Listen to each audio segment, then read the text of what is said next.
നമസ്കാരം. പറയുമ്പോൾ നിങ്ങൾ പറയും വീണ്ടും വീണ്ടും ഇതന്നെ പറയണം. ചട്ടമ്പിനാടിലെ സുരാജ് വെഞ്ഞാറമൂടിൻ്റെ ദശമൂലം ദാമുവിൻ്റെ വിധിയെക്കുറിച്ചിട്ടാണ്. എപ്പോഴും ഏറ്റവും ഉചിതമായ ഉദാഹരണമായി ചില പ്രത്യേക സാഹചര്യങ്ങളിൽ ഇത് തന്നെ പറഞ്ഞാലേ മനസ്സിലാവുള്ളൂ. ഞാൻ ചട്ടമ്പിനാടിലെ സുരാജിൻ്റെ ദശമൂലം ദാമു അയാൾക്കെതിരെ സാക്ഷി പറഞ്ഞ ആൾക്കെതിരെ വെല്ലുവിളിച്ച് എടാ സുരേഷ് എന്ന് വിളിച്ചൊരു വീട്ടിലേക്ക് ചാടിക്കയറുകയും അവിടെ നിന്ന് ഒടുക്കം വാതിലടച്ച് ഡിഷു ഡിഷു എന്നുള്ള സൗണ്ട് കേൾക്കും. പക്ഷേ പുറത്തു വരുന്നത് ദശമൂലം ദാമു ഇടിയേറ്റ് പഞ്ചറായി പുറത്തു വരുന്ന കാഴ്ചയാണ് കണ്ടത്. സമാന സാഹചര്യമാണ്. ഗോഡ്സെയുടെ RSS ബന്ധം നിഷേധിച്ച്, സവർക്കറുടെ മാപ്പപേക്ഷ നിഷേധിച്ച് ഒക്കെ, അതോടൊപ്പം തന്നെ സവർക്കർ ഗോഡ്സെ ബന്ധം നിഷേധിച്ച് ഒക്കെ രംഗത്ത് വരുന്ന ഗാന്ധിജിയുടെ കൊലപാതകത്തിൻ്റെ പാപം കഴുകിക്കളയാൻ ഇത്രയും ദശകം കൊലപാതകാനന്തരം കഴിഞ്ഞിട്ടും RSSനും BJPക്കും കഴിയാത്തൊരു സാഹചര്യം. എപ്പോഴും അതുമായി ബന്ധപ്പെട്ട ചർച്ച. ഒടുവിൽ കോടതിയിൽ രാഹുൽ ഗാന്ധി ഈ കാര്യം ഉന്നയിച്ചതിനെതിരെ പരാതിയുമായി പോയ RSS BJP സംഘത്തിന് കടുത്ത തിരിച്ചടി നേരിട്ട ഒരു കഥയാണ്, വാർത്തയാണ് ഇപ്പോൾ പുറത്തു വരുന്നത്. അങ്ങനെ രാഹുൽ ഗാന്ധിയെ ഗോഡ്സെ RSS സവർക്കർ മാപ്പ് എന്നൊക്കെ പറഞ്ഞ് കുരുക്കിലാക്കാൻ പോയ RSSും BJPയും സ്വയം കുരുക്കിലാകുന്ന അവസ്ഥ. അതിനെക്കുറിച്ചാണ് നമ്മൾ ഈ വീഡിയോയിൽ വിശദീകരിക്കുന്നത്. എന്താണ് സംഭവം നോക്കാം. സവർക്കറുടെ പേരിലുള്ള മാനനഷ്ട കേസിൽ രാഹുൽ ഗാന്ധിയെ പ്രതിക്കൂട്ടിലാക്കാൻ നടന്ന വിചാരണയ്ക്കിടയിൽ സവർക്കറുടെ കുടുംബത്തിൽ നിന്ന് തന്നെ ഗോഡ്സെയുടെ RSS ബന്ധത്തെക്കുറിച്ചും ഒപ്പം സവർക്കറുടെ മാപ്പപേക്ഷയെക്കുറിച്ചും കോടതിയിൽ മൊഴി വന്നിരിക്കുകയാണ്. അതാണ് സാഹചര്യം. സത്യകി സവർക്കറുടെ കൊച്ചുമകൻ കോടതിയിൽ പറഞ്ഞത് തൻ്റെ മാതൃമുത്തച്ഛനായ ഗോപാൽ ഗോഡ്സെയും അദ്ദേഹത്തിൻ്റെ സഹോദരനായ നാഥുറാം ഗോഡ്സെയും സജീവ RSS പ്രവർത്തകരായിരുന്നു എന്നാണ്. സവർക്കറെ ബന്ധപ്പെടുത്തി 2 കേസുകളാണ് രാഹുൽ ഗാന്ധിക്കെതിരെ RSS BJP കേന്ദ്രങ്ങൾ നൽകിയത്. ആദ്യത്തേത് 2022 നവംബർ 17 ഭാരത് ജോഡോ യാത്രയ്ക്കിടെ മഹാരാഷ്ട്രയിലെ അകോലയിൽ നടത്തിയ പ്രസംഗത്തിൽ രാഹുൽ ഗാന്ധി സവർക്കറെ ബ്രിട്ടീഷുകാരുടെ സേവകനെന്നും ബ്രിട്ടീഷ് സർക്കാരിൽ നിന്ന് പെൻഷൻ വാങ്ങിയിരുന്നുവെന്നും പരാമർശിച്ചു എന്നതാണ് ലക്നൗ കേസിലെ പരാതി. ഈ പരാമർശത്തിൻ്റെ പേരിലാണ് അഭിഭാഷകൻ നൃപേന്ദ്ര പാണ്ഡെ ലക്നൌവിൽ പരാതി നൽകിയത്. രണ്ടാമത്തേത് 2023 മാർച്ച് 5 ലണ്ടനിലെ ഒരു പരിപാടിയിൽ രാഹുൽ ഗാന്ധി സവർക്കർ എഴുതിയതായി അവകാശപ്പെട്ട ഒരു പുസ്തകത്തിലെ സംഭവത്തെക്കുറിച്ച് പരാമർശിച്ചതാണ്. സവർക്കർ ചില സുഹൃത്തുക്കളോടൊപ്പം ഒരു മുസ്ലിം വ്യക്തിയെ ആക്രമിക്കുകയും അതിൽ സന്തോഷിക്കുകയും ചെയ്തതായി സവർക്കർ തന്നെ എഴുതിയിരുന്നു എന്നായിരുന്നു രാഹുലിന്റെ പരാമർശമെന്ന് സത്യകിയുടെ പരാതിയിൽ ആരോപിച്ചു. അതാണ് പൂനെയിലെ സത്യകി സവർക്കർ നൽകിയ മാനനഷ്ട കേസിന്റെ അടിസ്ഥാനം. രണ്ടാമത്തെ കേസ്. ലക്നൗ കേസിന് എന്താണ് സംഭവിച്ചത്? അതിൽ RSSന് കനത്ത തിരിച്ചടി നേരിടേണ്ടി വന്നു. 2022 അകോല പ്രസംഗവുമായി ബന്ധപ്പെട്ട ആ പരാതിയിൽ ആദ്യം ലക്നൌവിലെ വിചാരണ കോടതി പരാതി തന്നെ തള്ളി. പിന്നീട് പരാതിക്കാരൻ റിവിഷൻ ഹർജി നൽകി. സെഷൻസ് കോടതി കേസ് വീണ്ടും പരിഗണിക്കാൻ നിർദ്ദേശിച്ചു. തുടർന്ന് 2024 ഡിസംബറിൽ ലക്നൗ കോടതി രാഹുൽ ഗാന്ധിയെ പ്രതിയാക്കി സമൻസ് അയച്ചു. രാഹുൽ ഗാന്ധി ഈ നടപടിക്കെതിരെ ഹൈക്കോടതിയെ സമീപിച്ചു. അലഹബാദ് ഹൈക്കോടതിയും ഇടപെടാൻ വിസമ്മതിച്ചതോടെ വിഷയം സുപ്രീം കോടതിയിലെത്തി. അവിടെ സുപ്രീം കോടതി നിർണായകമായൊരു നിയമപരമായ പ്രശ്നം ഉന്നയിച്ചു. കേസെടുക്കുന്നതിനുള്ള ആവശ്യമായ നിയമ അനുമതി ഉണ്ടായിരുന്നോ എന്ന്, അതായത് ഇത് നിൽക്കുന്നതാണോ എന്ന്. 2026 ഓഗസ്റ്റ് 14 സുപ്രീം കോടതി ലക്നൗ കേസിലെ നടപടി റദ്ദാക്കി. അതായത് ലക്നൗ കേസിൽ രാഹുൽ ഗാന്ധിക്കെതിരായ നിയമ നടപടി അവസാനിപ്പിച്ചു. അതാണ് ആദ്യത്തെ കേസ്. ഇനി രണ്ടാമത്തേത് നമ്മളിപ്പോൾ പരാമർശിക്കുന്ന കേസ്, പൂനെയിലെ പരാതി സത്യകി സവർക്കർ നൽകിയതാണ്. സവർക്കറുടെ കൊച്ചുമകൻ, ചെറുമകൻ. ഇത് 2023 ലണ്ടൻ പ്രസംഗവുമായി ബന്ധപ്പെട്ടാണ്. ഇവിടെ സത്യകി സവർക്കർ പരാതിക്കാരനും പ്രധാന സാക്ഷി എല്ലാം മൂപ്പരനാണ്. 2026 പൂനെ കോടതിയിലാണ് ക്രോസ് വിസ്താരം ആരംഭിച്ചത്. രാഹുൽ ഗാന്ധിയുടെ അഭിഭാഷകൻ മിലിന്ദ് പവാർ അദ്ദേഹത്തോട് വിവിധ രേഖകളും സവർക്കർ കുടുംബ ചരിത്രത്തെയുമായി ബന്ധപ്പെട്ട് ഗാന്ധി വധവുമായി ബന്ധപ്പെട്ട കാര്യങ്ങളും ഒക്കെ ചോദിച്ചു. അതിനിടെയാണ് RSSനെ അക്ഷരാർത്ഥത്തിൽ പ്രതിക്കൂട്ടിലാക്കുന്ന മൊഴി സത്യകി സവർക്കർ നൽകിയത്.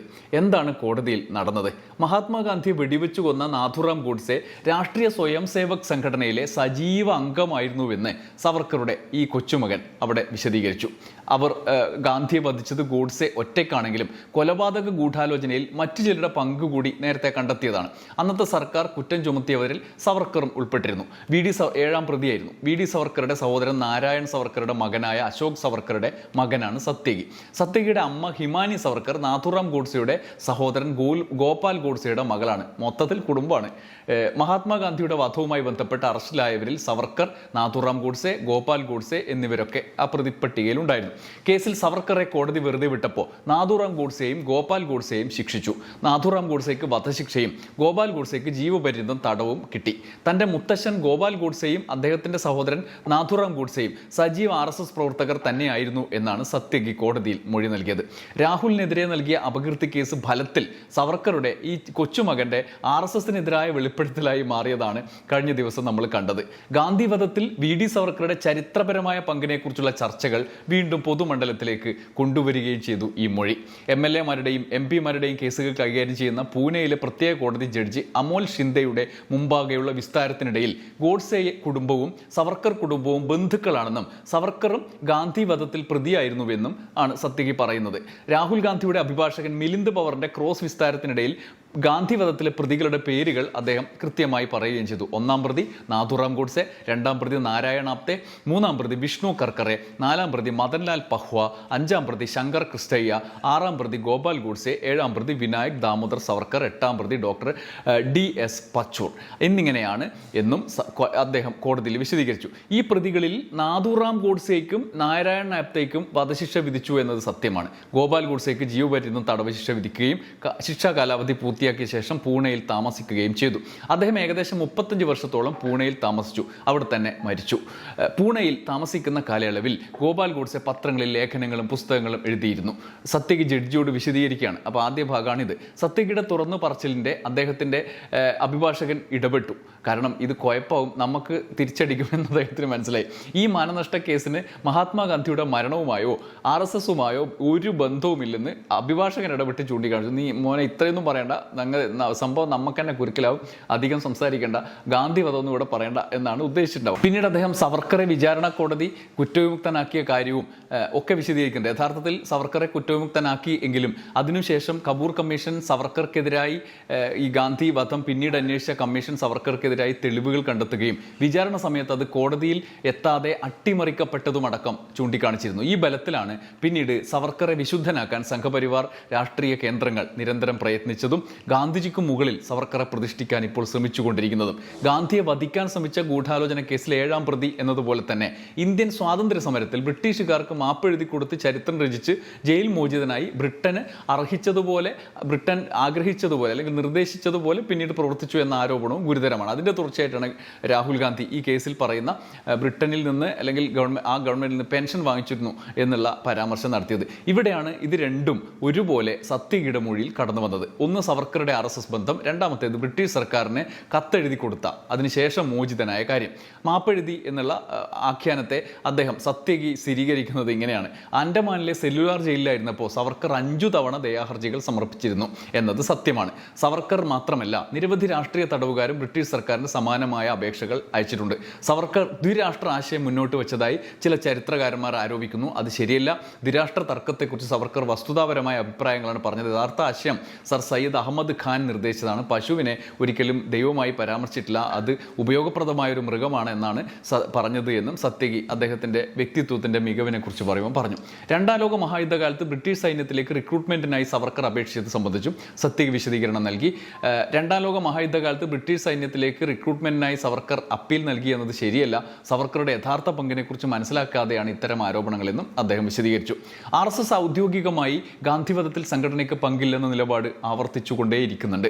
അതേസമയം ചരിത്രരേഖകളിലും രാഷ്ട്രീയ ചർച്ചകളിലും ഗോഡ്സെയുടെ RSS ബന്ധത്തെക്കുറിച്ചുള്ള വാദങ്ങൾ നിലനിൽക്കുകയും ചെയ്യുന്നു. സത്യകിയുടെ മൊഴിയിൽ സവർക്കറുടെ ചരിത്രവുമായി ബന്ധപ്പെട്ട മറ്റ് വിഷയങ്ങളും ഇവിടെ ഉയർന്നു വന്നിരിക്കുന്നു. സത്യകി ശ്രമിച്ചത് സവർക്കർക്ക് വേണ്ടി സംസാരിക്കാനാണെങ്കിലും മൊഴിയിലെ ഈ 2 കാര്യങ്ങൾ, ഗോഡ്സെയുടെ RSS ബന്ധം, സവർക്കറുടെ കത്ത്, സവർക്കറുടെയും ഗോഡ്സെയുടെയും ബന്ധം, അവരുടെ കുടുംബ ബന്ധം, ഇതൊക്കെ പരാമർശിച്ചത് കൂടിയായപ്പോൾ RSSന്റെ വാദങ്ങളെല്ലാം പ്രതിക്കൂട്ടിലാക്കപ്പെട്ടു. ഗാന്ധിവധം സ്വതന്ത്ര ഇന്ത്യയുടെ ഏറ്റവും വലിയ രാഷ്ട്രീയ ദുരന്തങ്ങളിൽ ഒന്നാണ്. 1948 ജനുവരി 30 നാഥുറാം ഗോഡ്സെ ഗാന്ധിയെ വെടിവെച്ച് കൊന്നത്. ഗാന്ധിവധത്തിന് പിന്നാലെ RSSനെതിരെ നിരോധനം ഏർപ്പെടുത്തിയത്. പിന്നീട് നിരോധനം നീക്കപ്പെട്ടു. എന്നാൽ ഗോഡ്സെയുടെ RSS ബന്ധം എന്ന ചോദ്യം ഇന്ത്യൻ രാഷ്ട്രീയത്തിൽ അവസാനിച്ചിട്ടില്ല എന്ന് ഇപ്പോഴും ഈ ചർച്ചകൾ തെളിയിക്കുന്നു. RSS നിലപാട് അവർ ആവർത്തിക്കുകയും ചെയ്യുന്നു. ഗാന്ധിവധത്തിൽ RSS സംഘടന എന്ന നിലയിൽ പങ്കാളിയല്ല. ഗോഡ്സെ പിന്നീട് RSSൽ നിന്ന് അകന്നിരുന്നു എന്നും അവർ വാദിച്ചുകൊണ്ടേയിരുന്നു. ആ വാദമാണ് ഇപ്പോൾ സവർക്കറുടെ ചെറുമകൻ്റെ ഈ മൊഴിയിൽ നിന്നും ഖണ്ഡിക്കപ്പെടുന്നത്. ഗോഡ്സെയുടെ കാര്യത്തിൽ മാത്രമല്ല, സവർക്കറുടെ കാര്യത്തിൽ മാപ്പപേക്ഷ മാത്രമല്ല, അത് പിന്നെ ഇവരെപ്പോഴും അംഗീകരിക്കേണ്ടത് അത് തന്ത്രപരമായ കത്തുകളായിരുന്നു, മാപ്പപേക്ഷകളായിരുന്നു എന്നാണ് RSS പറഞ്ഞുകൊണ്ടിരിക്കുന്നത്, അല്ലെങ്കിൽ സംഘപരിവാർ പറഞ്ഞുകൊണ്ടിരിക്കുന്നത്. അതിനൊപ്പം ഇവരുടെ എല്ലാം കച്ചവടം കൂട്ടുകുടുംബം, ഈ ഗോഡ്സെ മുതൽ RSS വരെയുള്ളവരുടെ കൂട്ടുബന്ധം ഒക്കെയാണ് ഇപ്പോൾ കോടതിയിൽ വിശദീകരിക്കപ്പെട്ടത്. രാഹുൽ ഗാന്ധിയെ സവർക്കറിനെ കുറിച്ച് പറഞ്ഞ പരാമർശങ്ങളുടെ പേരിൽ നിയമപരമായി പ്രതിക്കൂട്ടിലാക്കാനുള്ള നീക്കമാണ് യഥാർത്ഥത്തിൽ പൂനെയിലും ലക്നൌവിലും കേസുകളിൽ നിന്ന് വ്യക്തമായത്.